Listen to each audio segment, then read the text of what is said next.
My name is Dave. I'm sitting in my room. I've made 4 phone calls and sent 1 message in the last 2 hours to ruin who knows how many lives. Someone is standing at the door. Hello, honey. Where's Fiona? I called Stuart and he came home early. He'll take her and look after her until I get home. Linda, I've said this before, but I'll say it again. He's a great guy.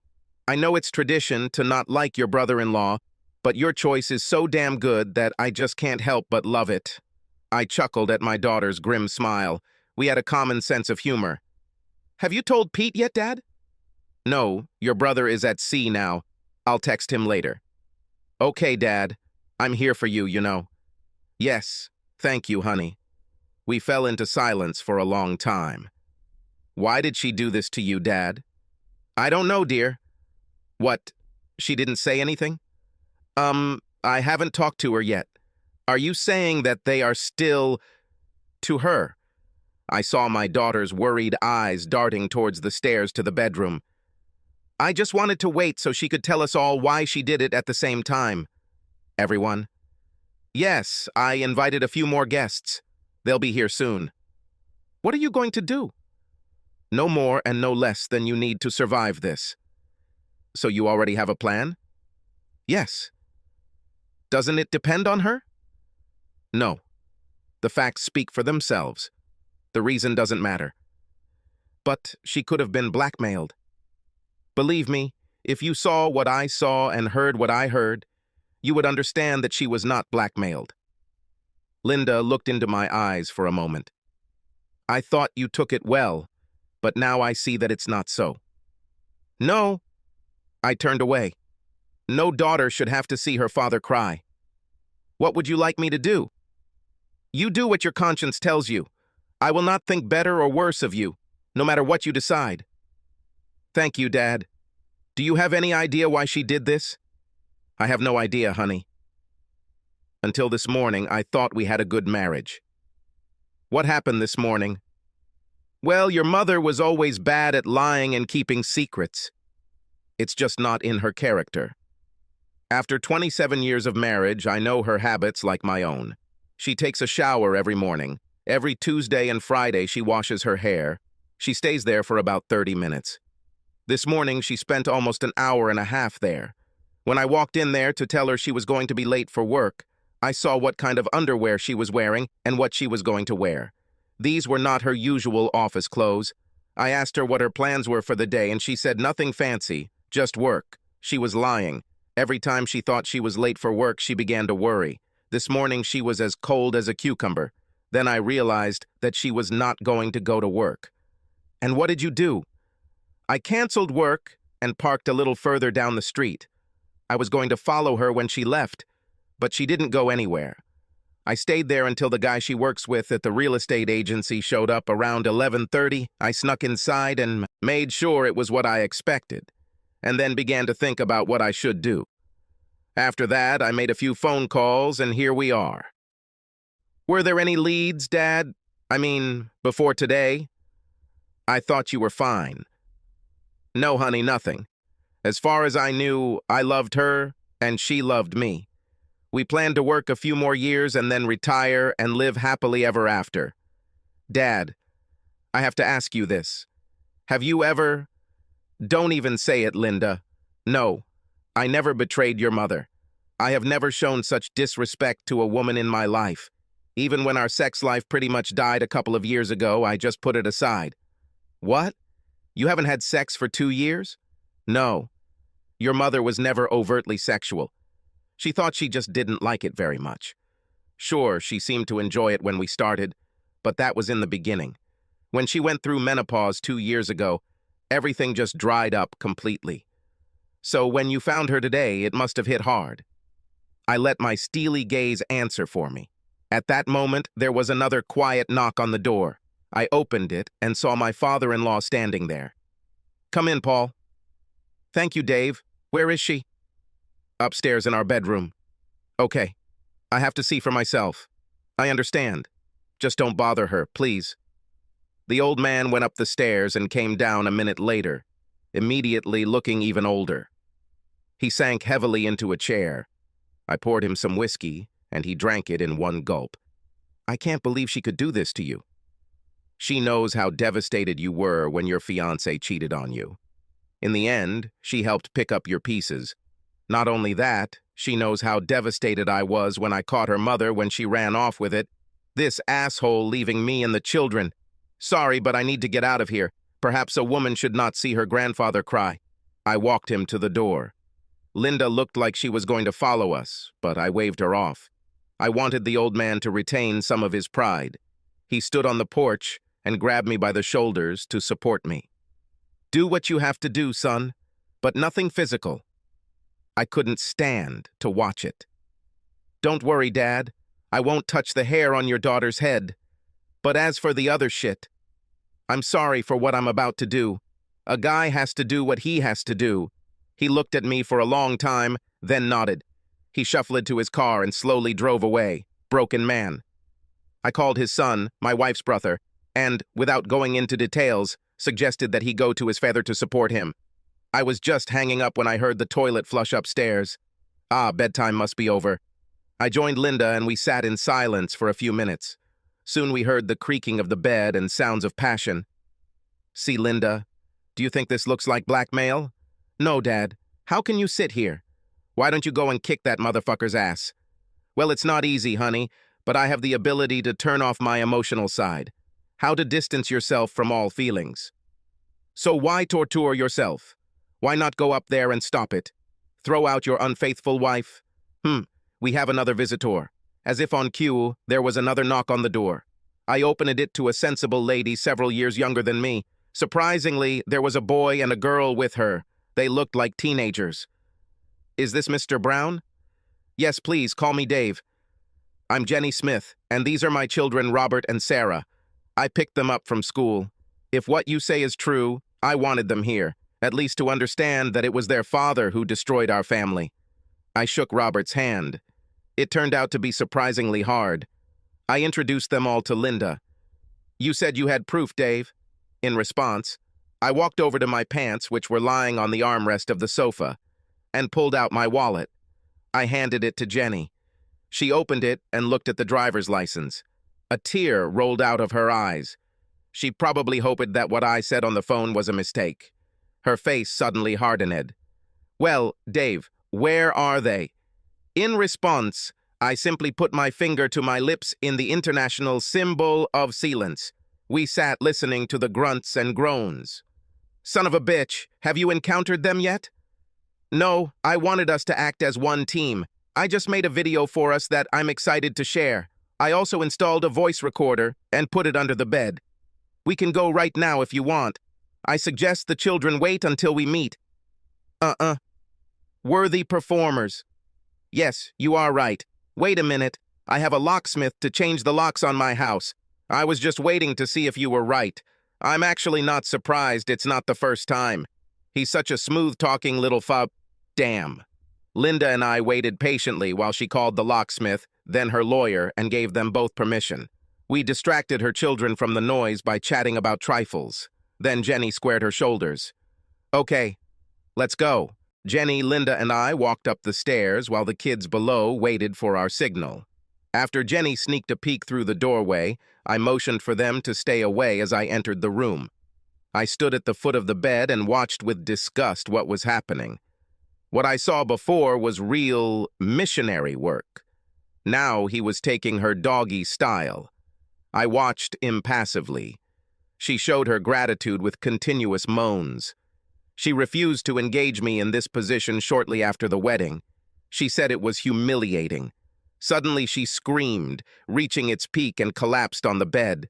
She rolled over onto her back and her eyes met mine. Her face fell, and she screamed. The lover followed her gaze and also saw me. He started to rise, looking ridiculous. Rising to his feet, he stopped and looked me in the face. I saw that in the near future he had a very bad feeling about his physical safety. That's it, asshole. I'm bigger and uglier than you, and please believe me, I'm mad as hell. Why don't you just go back to bed and cover for yourself and my ex-wife? He was obedient. A few seconds later, they were lying side by side under the blanket. I noticed Tracy's expression went from shock to challenge. I let her speak first. Uh, Dave, I want a divorce. I fell in love with Joe. This guy. I'm sorry you had to find out about it like this. We were going to tell you about this tomorrow. Everything is fine, dear. By the way, I know his name is John Smith, don't I? I could see that it shocked them. Not the smartest move, leaving your wallet in your pants pocket down there, moron. Tracy, just out of curiosity, why did you end our marriage like that? You should have known that if I caught you cheating, I would be devastated. Finally, I saw the shame on her face. I'm really sorry, Dave. We couldn't help but fall in love with each other. I accept it, darling. But you might want to avoid putting the cart before the horse. You might as well not have sex with that jerk before you announce you want a divorce, right? I'm really sorry, Dave. I just wanted to make sure John and I were compatible. We didn't want you to see us. If it helps, this was the first time. What? Test drive a new model? Sample by size? Don't be rude, Dave. I don't want our marriage to end in a fight. Can't we part as friends? It almost broke through my mental defenses. I assume that under the pressure of this situation, she seems to be quoting tomorrow's pre-rehearsed speech. You've got to be fucking kidding me. You are lying in my bed, and next to you is another guy with whom you cheated on me, and you want to part as friends. I don't think so. We looked at each other until Tracy looked down. I decided it was time to start counting points. Your father asked me to tell you how disappointed he is. He hoped you wouldn't become a traitor like your mother. Tracy's face turned white as a sheet. Yes, I called him. It's strange that you haven't seen him. He was standing here just half an hour ago. Why? Because I wanted you to start feeling the same pain I've been feeling ever since that idiot showed up. I don't know what the kids will think about this. Oh God, Dave, please don't tell the kids, please. Sorry, honey, it's too late. Linda took this moment to appear in the doorway. Tracy looked, squealed, and hid her face under the sheet.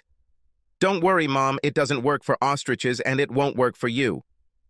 Tracy just moaned under the sheet. Her bed partner continued to look very awkward. When Dad called me, I doubted it. I just couldn't believe you would do this to him. Now I understand why he called me. If I hadn't seen it with my own eyes, I might have urged him to forgive you. But seeing you like this, I know that will never happen. Silence, save for deep, agonizing sobs, was the only answer. Well, Mom, if you have nothing else to say, I'll say everything. We don't need you babysitting your granddaughter this weekend.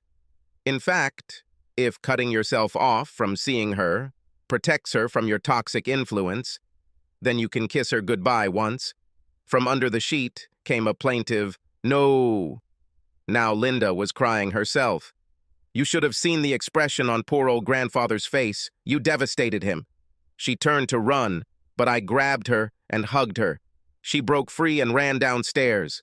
Soon we all heard the front door slam. A few more minutes passed before Tracy reappeared, her eyes red. Why did you do that, Dave? Because you haven't experienced half the pain that I feel, Tracy.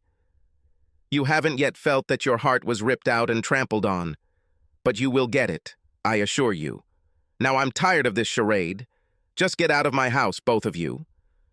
A defiant expression appeared on Tracy's face again. If anyone leaves this house, it will be you. I used the power of attorney you gave me, in case anything happened to you, to transfer the documents into my name only. I think the intensity of her own voice even surprised Tracy. She, of course, saw from my face that by revealing yet another betrayal of hers, she had angered me even more. She also understood that morally she was simply digging her own grave deeper and deeper. I quickly came to my senses. Strange thing with shocking news. They stop hurting a lot when they reach a certain point. I reached this point 2 hours ago. How are you going to pay the mortgage, Tracy? Do you think we haven't figured it out, Dave?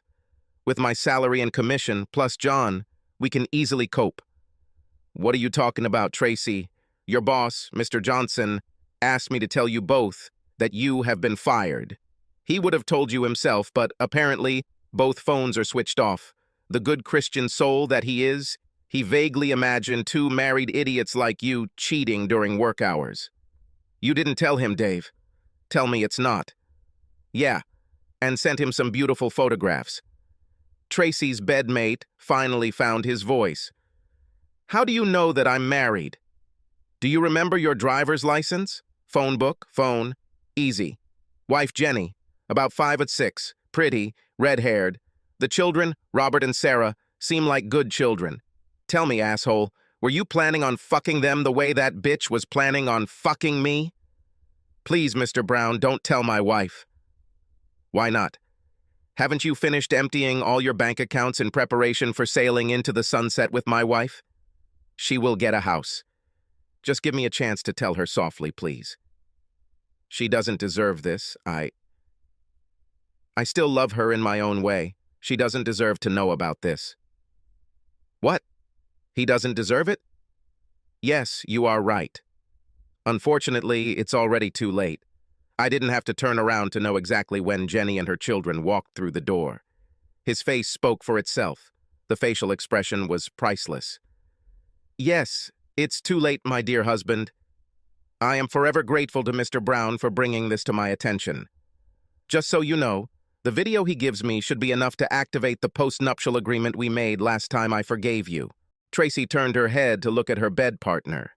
In my detached state, I idly wondered why. Was it the fact that he was a serial cheater? Or was it news that their financial plans were now disrupted? "The locks on my house have been changed a long time ago. If you want to come by in the morning to pick up your things, they will be in the dumpster I'm going to hire this afternoon." Throughout this entire tirade, unfortunate John looked at his feet in horror.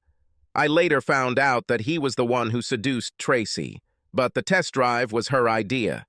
In fact, his plan was to tell his wife and family the next day. He looked sadly at his wife, then glanced at the children, but for a long time he could not look into their eyes. Jenny lost control of herself, but briefly came to her senses. "Well, children, if you've ever wondered what a fallen woman looks like, then take a good look." Tracy shrank under their gaze. Jenny grabbed the children and ran out. I walked over to the bed and growled at the cowering couple. "Just get out of my house. You have no idea how furious I am right now. I'll be back in 2 hours or so. I want you both to leave when I get back." One look at my face convinced them of the seriousness of my intentions. I ran after Jenny and stopped them before they left. We agreed to meet in a cafe, which we did. We consoled each other and tried to guide the children through the upcoming process. Robert turned out to be mature beyond his years and helped calm his sobbing sister. I really wish her father was here to see his daughter's pain. I gave Jenny my business card and offered to help her in any way I could. It seems we parted as friends. The next week was very difficult. Yes, I can turn off my emotions in a critical situation. However, this does not stop the pain. It only postpones it. Of course, I was busy with work and lawyers. They were very interested in my testimony, especially the voice recorder that I took out from under the bed. He recorded some pretty decent conversations in which the two lovers detailed their plans to seize most of the two families' marital property. Tracy justified this as her right because of my ability to earn money. Of course, the position in divorces was equal, but my lawyer informed me that judges had the ability to get away with this, and evidence of premeditated fraud could often sway them. Linda also insisted on listening to the recordings. We were both stunned by her mother's planned vindictiveness. Linda called her mother to get an explanation, but received nothing to convince her that this was not just pure evil. I put on a brave face for Linda and a brave voice for my son when he called, but it wasn't easy. The next weekend after the show, Jenny called me. She was very happy to mow her own lawns, but had no idea how a mower worked. After teaching a few lessons on Sunday and doing other minor maintenance work, I was invited to stay for dinner. We chatted when the kids went to bed, then things got serious. "How are you, Jenny?" "About as you'd expect, Dave. Thanks for asking. I think I've been mentally preparing for this for years. Deep down, I knew it would happen again. My lawyers found out what he planned to do with our finances and blocked it all. I couldn't believe that this little idiot was going to leave us practically penniless. Ass. My lawyers tell me that I will get the house, my alimony, and child support, plus 90% of the assets, thanks to the evidence and the post-nuptial agreement. Glad to be of service, Jen.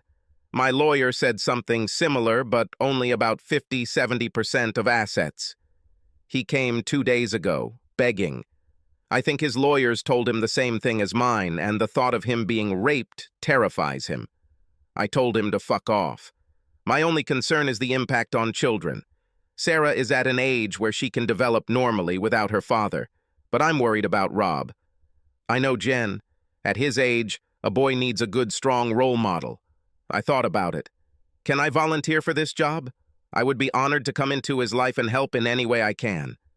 Jenny was silent for a long time. I saw the conflict on her face. I know your ego must be a little fragile at the moment, Dave, so I'm not quite sure how... Don't worry about it, Jen. Rob's support is all I can offer at this time. I saw relief appear on her face. We discussed the details for some time. What about you, Dave? Are you okay? I don't know, Jen. I'm still completely confused. I don't know what I did that made her hate me so much. Finding her, with your John, I simply castrated myself. It makes me question my own masculinity. Was I so inadequate that I just don't know? Ruining her relationships with her children, her father, possibly our mutual friends, coupled with her being fired, just doesn't seem like enough. I feel like I'm only half a man. Believe me, I know exactly how you feel, Dave. Jenny stared at me, obviously reasoning with herself. Finally, she continued, You know what you need to do to get your manhood back, don't you, Dave? Jenny leaned towards me with a steely gaze. Yes, Jen. Fine. How comfortable are you with me, Jen? Now there was steel in her voice, too. Hell truly hath no fury like a woman scorned. As much as to rid you of your demons, Dave, you're too good a guy to let some lingering pain ruin your whole life. Let it all out, Dave. Okay, I'll need an alibi. You will have it, believe me. When she told me what she had in mind for an alibi, we both laughed for a long time. God, how I needed this. We resumed our conversation. This conversation is only half over. What about you, Jen? Do you feel like you need to get back at Tracy? Good God, no. I know what a smooth-talking little jerk he can be. Your poor wife didn't stand a chance. I almost feel sorry for her. We parted as friends, and she promised to talk to Rob about whether he would be interested in helping restore my old car. This set the plan for the next 6 weeks. After school, he came to me, and we messed around. I took every opportunity to talk to him, and we became friends. After I took Jenny home, everything changed. I used my free time to spy on the happy couple. With their bank accounts frozen, John and Tracy were unable to get their own home. Tracy was staying with one of her few remaining friends. The asshole did the same with one of his own.